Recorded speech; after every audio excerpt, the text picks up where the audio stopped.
आकाशवाणी गोरखपुर से क्षेत्रीय समाचार।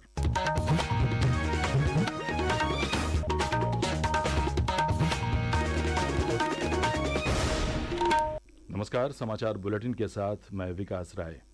मुख्यमंत्री योगी आदित्यनाथ ने आज लखनऊ स्थित लोक भवन सभागार में नारी की सुरक्षा, सम्मान और स्वावलंबन के लिए समर्पित महत्वाकांक्षी अभियान मिशन शक्ति के 5वें चरण का शुभारंभ किया। इस अवसर पर उन्होंने कहा कि नारी सम्मान उनकी प्राथमिकता है। कार्यक्रम में मुख्यमंत्री ने प्रदेश के सभी 1647 थानों में नव स्थापित मिशन शक्ति केंद्रों का बटन दबाकर उद्घाटन किया और इस मिशन से जुड़े बुकलेट तथा फोल्डर का विमोचन किया। इस अवसर पर मुख्यमंत्री ने महिला पुलिस बीट कार्मिकों से संवाद और परामर्श बढ़ाने पर जोर दिया। हमारा प्रयास होना चाहिए कि घर की हिंसा हो या बाहर की हिंसा, इस हिंसा से निपटने के लिए सही परामर्श उपलब्ध करवाना, ये चीजें बताना। हिंसा से जुड़ी भी कोई घटना नहीं है तो हमें वेलफेयर की स्कीम के साथ उन्हें जोड़ना हो, उन्हें बताना पड़ेगा कौन कौन सी स्कीम है, कैसे इनसे लाभान्वित हो सकते हैं।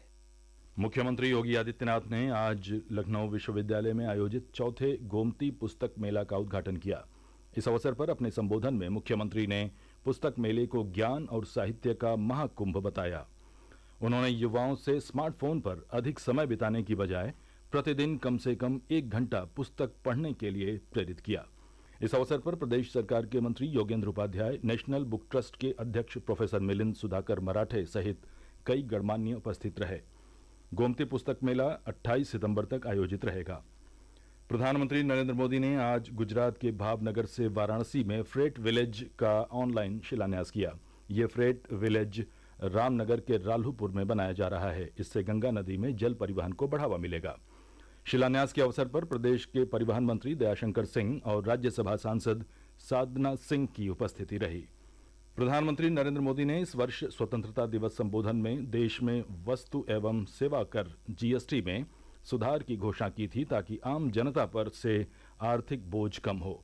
नई दरें आगामी सोमवार से लागू हो रही हैं। जीएसटी सुधार से इलेक्ट्रॉनिक उपकरण क्षेत्र को भी काफी फायदा पहुंचेगा। एक रिपोर्ट।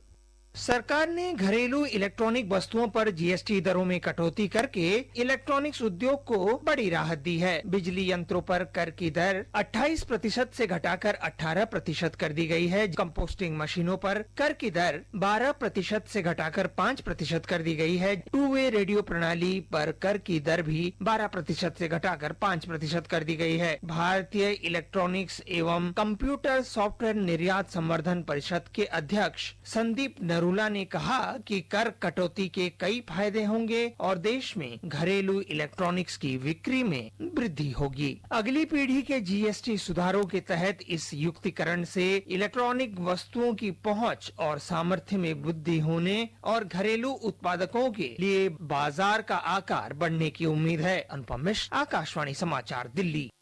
प्रधानमंत्री नरेंद्र मोदी के नेतृत्व में सरकार सेवा और सुशासन के मंत्र से अभिप्रेरित होकर परिवर्तन और प्रगति के लिए अथक प्रयास कर रही है। विशेष श्रृंखला सेवा पर्व में गुणवत्तापूर्ण स्वास्थ्य सेवा के लिए मोदी सरकार के प्रयासों को लेकर प्रस्तुत है एक रिपोर्ट।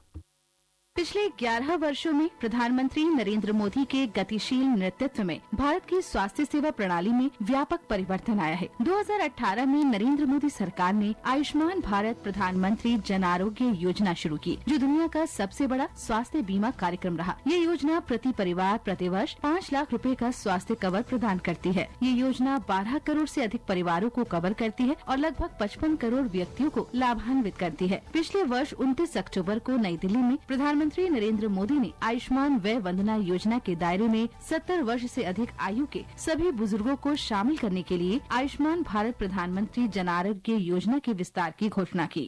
सरकार का प्रयास है कि देश के हर बुजुर्ग जिनकी आयु 70 वर्ष के ऊपर है, उनको जल्द से जल्द आयुष्मान वय वंदना कार्ड मिले। और ये ऐसी योजना है जिसमें आय की कोई पाबंदी नहीं। लाभार्थी ईशान श्रीवास्तव ने आयुष्मान भारत योजना की सराहना करते हुए कहा कि इससे उनके परिवार के सदस्यों का कम खर्च में सही इलाज करने में मदद मिली।